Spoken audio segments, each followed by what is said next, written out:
North Carolina had some trouble in the second half last week against UConn, getting a stop and a score.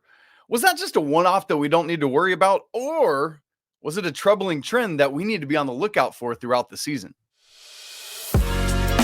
You are Locked On Tar Heels, your daily podcast on the UNC Tar Heels, part of the Locked On Podcast Network, your team every day. Hey there, what's up? It's Thursday, December 14th, 2023. Welcome into the Locked On Tar Heels podcast, the only daily North Carolina show out there. I'm your host, Isaac Shade. We are joined today by our guy. He's over here on Pointing the Wrong Way, Coach Bill Robinson, the head coach of the Milligan University men's basketball team. And coming off a win against his former team last night. Coach, we're just reveling in that a little bit, but we won't rub it in too much against Montreat. So we want to thank you, everydayers, for making Locked On Tar Heels your first listener watch to get your team every day. This episode is brought to you by FanDuel. Make every moment more. Right now, new customers get $150 in bonus bets with any winning $5 money line bet.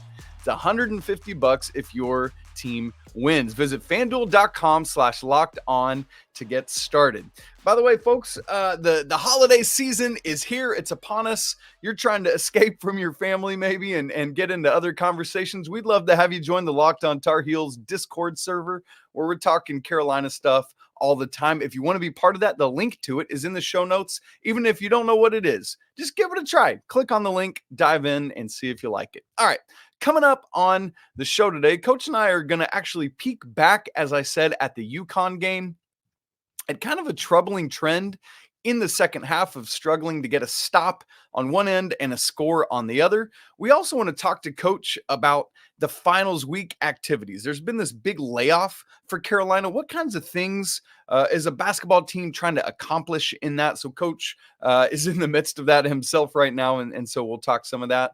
And then, of course, we got to get to story time with Coach Rob. It's been a minute, Coach, and so excited to get in on story time. So let me set up this scenario from the UConn game. Basically, in the second half against UConn, the Tar Heels struggled to get a stop and a score. And basically by that, we just mean stopping UConn on one end and then scoring themselves on the other end. Adam Lucas, in his post-game content, had noted that Carolina, in the stretch from like 11 minutes to 4 minutes, didn't get a single stop and score. I went back and looked just to get all the numbers and data on it, and there actually was one stop and score in that stretch around the 6:20 mark. But, Coach, in the second half in totality, Carolina got 6 stop and scores, but 4 of those were in the first 9 minutes of the half. And from the point where the Tar Heels cut it to a 5-point lead with 11 minutes to go, they only got 2 more of these the entire rest of the game, one of which was 2.5 minutes left, and the game was already out of hand at that point. So, Coach, the way I want to frame this to you, was that more about UConn or more about Carolina's inability? I think right now it's more about UConn. And they're a top 5 team in the country. Obviously, they're very well coached, they're very talented. I think it had to do a little bit, too, about being in the Garden. You know, you look at the distance between – I mean, it's basically a home game for UConn in that setting with all the Connecticut fans there. I think Hubert loves that. I think he loves being in a hostile environment. He loves being in the Garden. I mean, obviously a place that he played a ton of games in, and he wants that to continue. He wants to be able to challenge those guys on a non-conference game, which is not really a neutral site game. That's right. I think it had more to do with UConn and their talent right now, and still Carolina's still meshing and how to play together defensively. I think it takes a little bit longer than even offensively because you spend so much time on offense, and the guys always want to play offense. But that defensive meshing and the trust to be able to help, knowing somebody's going to help me, and I think that's still where they're at right now. We actually have a drill, and it's called score, stop, score, and we put them in a challenge, and you've got to get a bucket, get a stop, and get a bucket, and if you don't, you run. And that's the challenge we want them to feel. And I think that's what Hubert's really going to challenge them now is to be able to put together not just a stop, but to be able to put together multiple stops and multiple scores. Yeah, I mean, because like mathematically, I mean, let's get nerdy on it for a second. if you can't do this, you literally can't win a basketball game if the other team like it's just how numbers work, folks, right? And so this is a critical thing for the Tar Heels to figure out. And coach, I love your point that I mean, we talked about it on yesterday's show. We were kind of Pat Kilby and I were giving grades to the team, and you think about when you got 4 returners and 7 new guys, that meshing you just talked about is going to take a long time. And I think we feel like, oh well, they're 9 games in, they should maybe have that figured out. Not so, folks. It takes so long. Particularly, I love you pointing out that it's going to take more time on the defensive end than the offensive end. That's always going to lag behind. And so the offense is there. I mean, goodness, I know I think at Ken Palm right now, the Tar Heels are 7th in efficiency, but good. I mean, that's elite. While the defense is still working to catch up. Why is that, coach, that the defensive meshing takes more time than the offensive side? It does take more time because so much of the defense is a team thing. Obviously, you've got 5 guys guarding the ball. It starts that one-on-one, and we've got some really good on-ball defenders.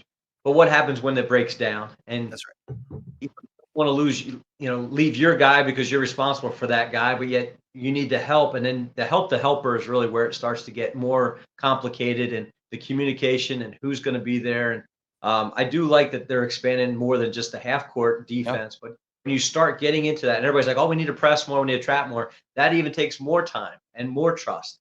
And that practice time, you still got to prepare individually for that team and their sets and their individual, assignments too. So there's a lot that goes on with it, but to me, it's trust.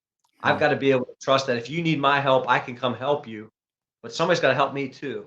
And I don't want to leave my guy to help you, and then nobody helped me, and it makes me look like I'm giving up a bucket. So that's the kind of communication and the kind of trust that it does take time, and it takes more than just 9 games. It's so much like a secondary in football where, whether you're playing man-to-man scheme or a zone scheme, and if I'm the cornerback and I'm letting my guy release, I got to trust that the safety's got me help behind me. It's that same kind of principle. And coach, I think, you were talking about that pressure. That to me was the difference in Florida State versus UConn. FSU looked like they were wholly incapable of diagnosing what Carolina was trying to do from a pressure standpoint, and that allowed the Tar Heels back in. UConn, because of their ridiculous level of offensive efficiency, was able to slice and dice the Tar Heels in that same mold, and so that's part of it. Now that I've said FSU, that brings me to something else with this. Against FSU, when Carolina was down, they to me showed their experience. They showed their veteran capability. They trusted the offense to work and to keep going. Against UConn, because of that offensive efficiency, it looked like the Tar Heels did not trust their offense at the same level. It looked like they got frazzled. They rushed some shots. They weren't allowing the offense to do what the offense does. And coach, to me, that played into this inability to stop and then score. Yeah, I think offensively, if you take good shots, it helps you defensively. If you take bad shots, I think that's part of what happened with the UConn game too. When you take bad shots, it often feeds into good offense at the other end, whether it's transition or whether it's just the inability to score. Now you don't have time to get set defensively and get back. We've talked a lot about energy this year and trying to keep our energy high, energy in practice, energy during the games. It's been one of our mottos, just energy. We need to find a way. Carolina needs to find a way on the road like they did in a hostile environment. You got to create your own energy. The energy at the FSU game is kind of created by a home crowd, and I know the home crowd really fed into that. And that's why you win a lot of games at home and maybe not as many on the road. But I think the energy was just not the same. And they're going to, and again, this is what Hubert's trying to do. You got to find that internal energy in a hostile environment. And I think that's what that step was. I'm not really worried about the loss. They learned more about themselves. They learned more about each other in a game where they lost. Probably better than if they had won a game against a non-conference mid-major and blow them out at home. So I think overall, Hubert looks at it as a positive. I think they learned a lot more about each other.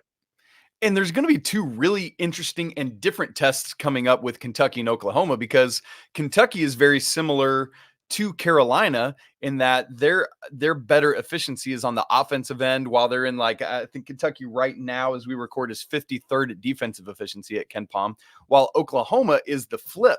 They are 36th in offensive efficiency, but 12th in defensive efficiency. So two different tests for the Tar Heels coming up to look at where things are at with this. So, Coach, with what we saw with UConn, specifically back to the score and stop, score, stop, any of that we want to talk about, to you, was it a one-off or a troubling trend? And if it's a troubling trend, how do you go about fixing it moving forward? To me, I think it's a one-off. I think it's just, again, part of the maturing as a team.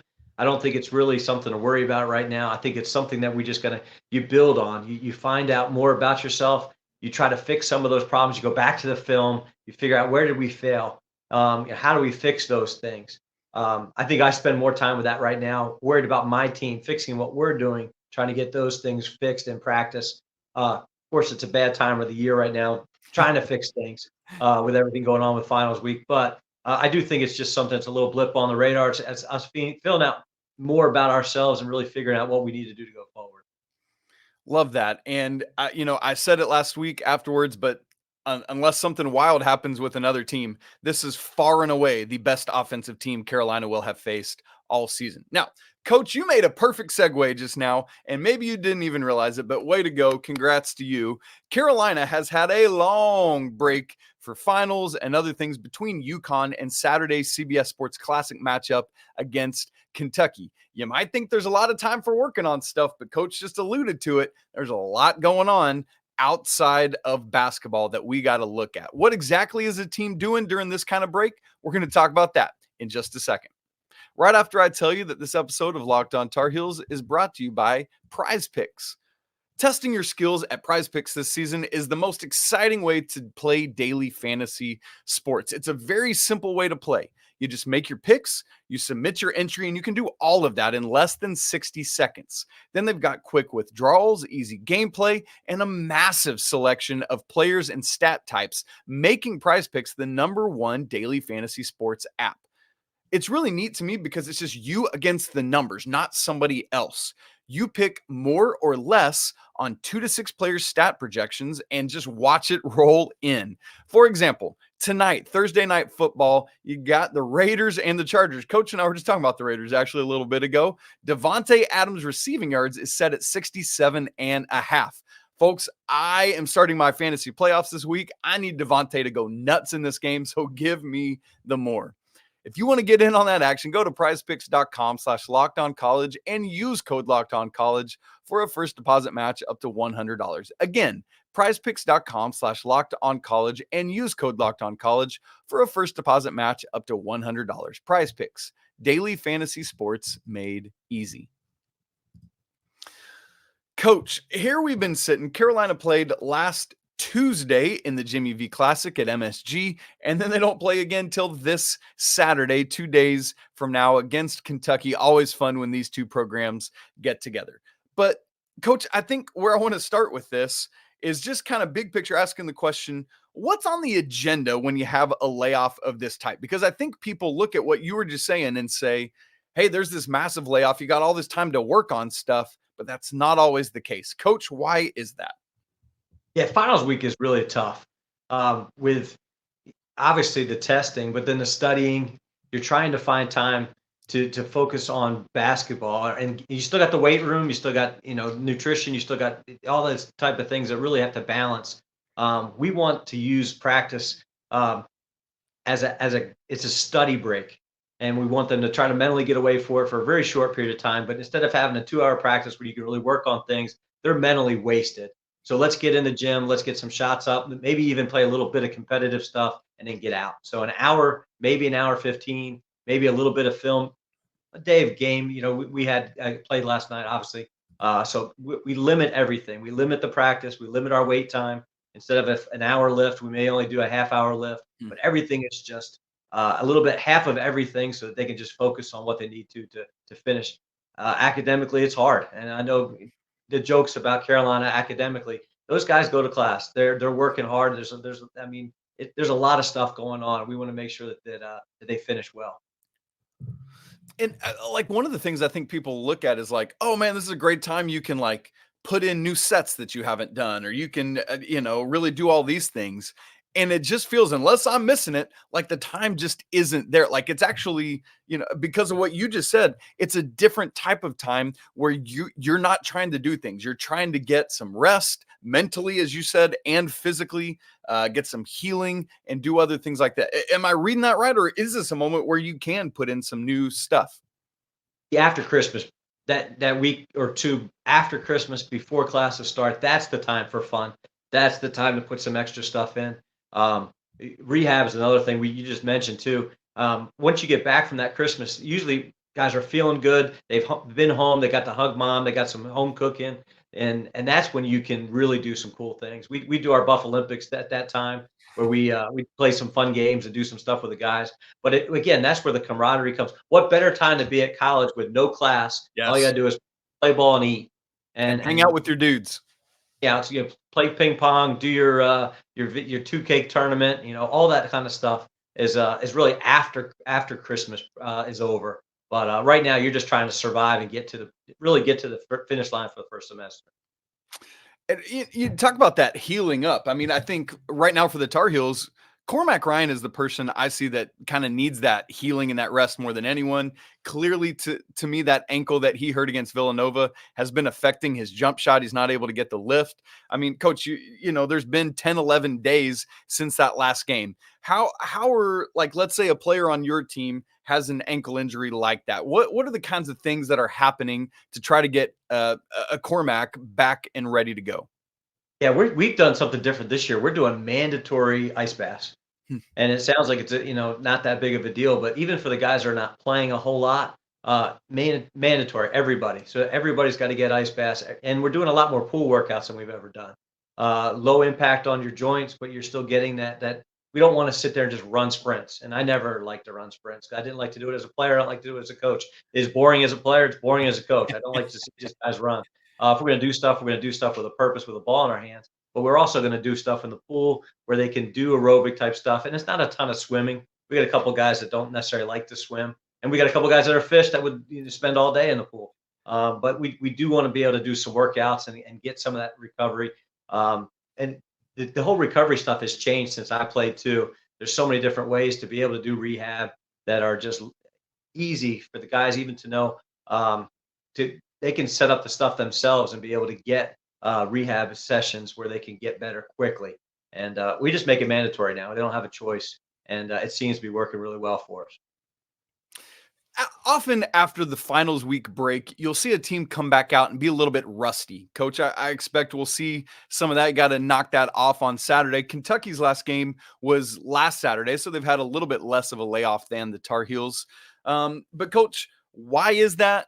Can you fix it to where that doesn't happen? And how long does it take for the team to get back worked in to shake that rust off? Yeah, I think it has to do individually. We've got guys who are going to be in the gym every day, regardless of whether they're here or at home. But not all guys are like that. And, sometimes it takes 48 hours to start losing your conditioning. So that's why we tell our guys, they've got to do stuff on their own. They've got to get to the gym. They've got to get to the weights. They've got to find a way to get into a gym somewhere. It's great for those coaches, kids that we have. And I know those kids are going to get in the gym because their dads are coaches, but not all of them are like that. So it's a fight. And some guys are really good about it and some guys are not. So that's where some of that rust comes, I think. And part of it is they're eating different. All of a sudden they're at home and they're not eating in the cafeteria anymore, and now they're eating better, and they're just they're spending more time eating than they have in the last semester. So to be able to come back, and some of it's travel. You got guys. We got two of our kids are from Valparaiso, Indiana. They're driving home today. It's 9 hours. When they get back, sometimes they want to get back right. They want to spend as much time at home as possible, and then they get home right as practice starts again. And they're tired.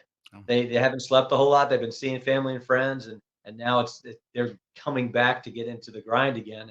And between the food and the travel and just the time to spend with family, sometimes it takes a little while to get that rust off. Yeah, that's great insight, Coach. Thank you so much. We got to get to story time. I can't wait. I've been chomping at the bit. I also got a question for RJ Davis for you and what this layoff is going to do to his hot play of late. But I want to wait and save that for when we get to story time as well. So we'll get to that. RJ and story time coming up in just a second.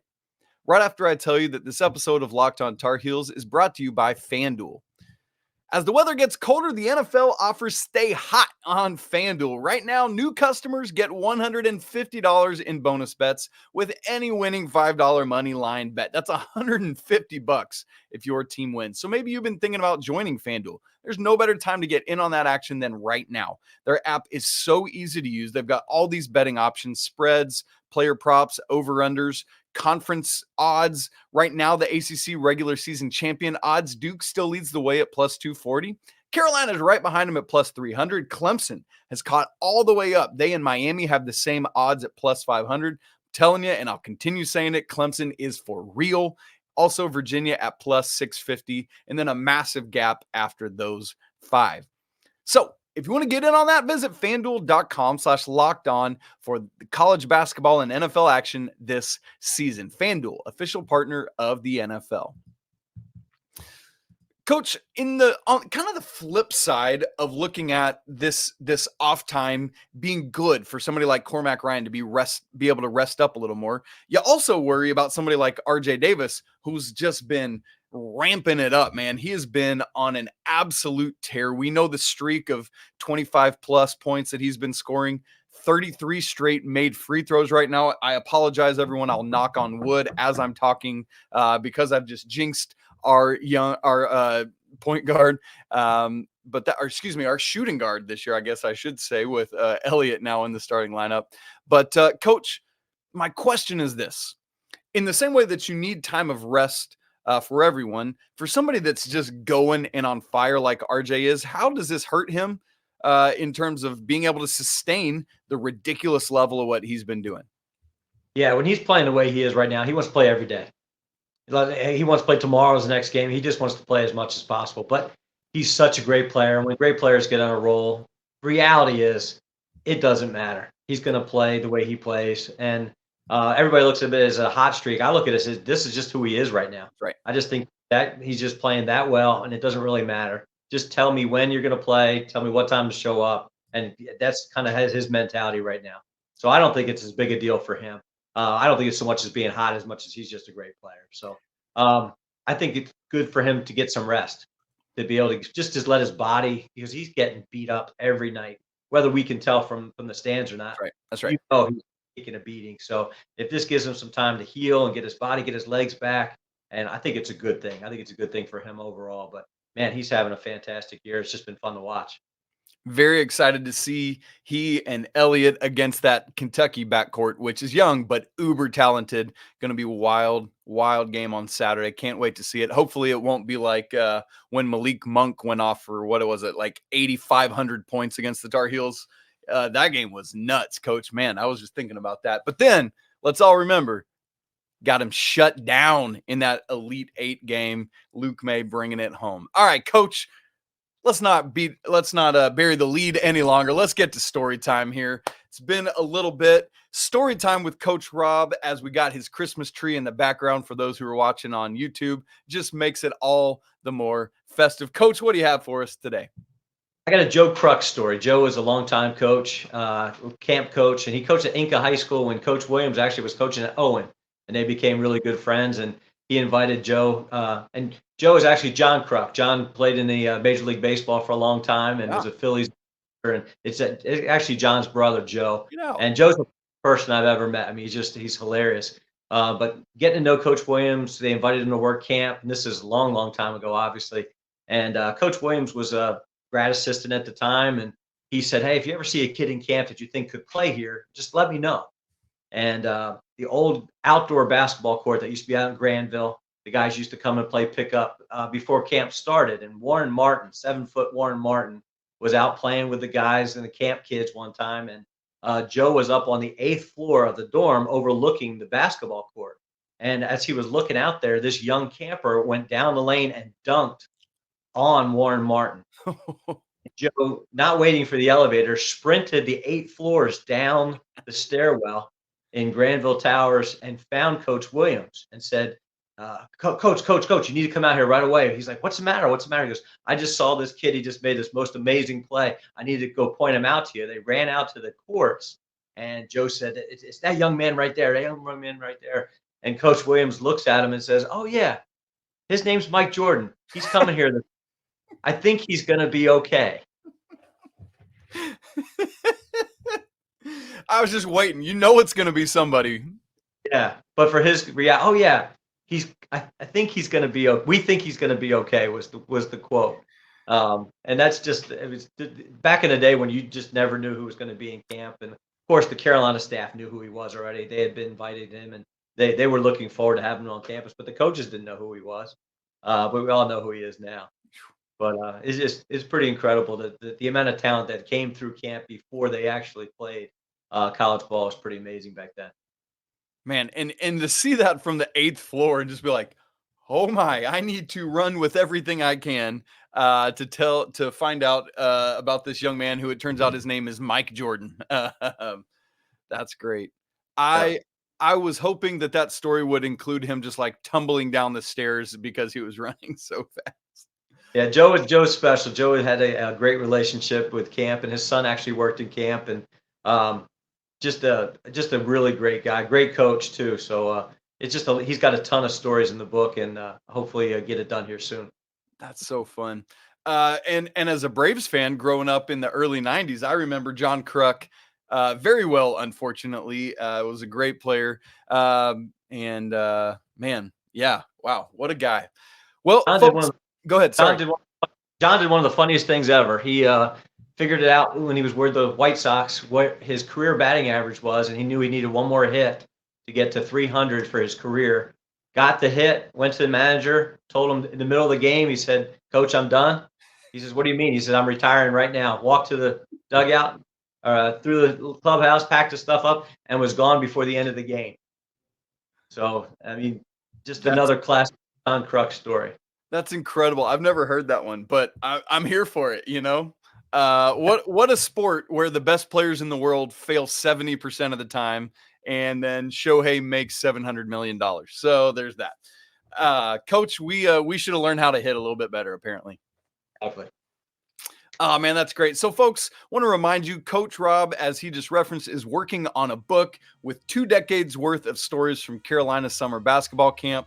And, man, that's going to be coming out, sometime. We're still waiting on getting hopefully a few more stories loaded into this thing, and can't wait. But in the meantime, you get to hear them real and in person from Coach Rob every week here on the show. Folks, thanks so much for tuning in to today's episode of Locked On Tar Heels. Just 2 more sleeps until Carolina and Kentucky.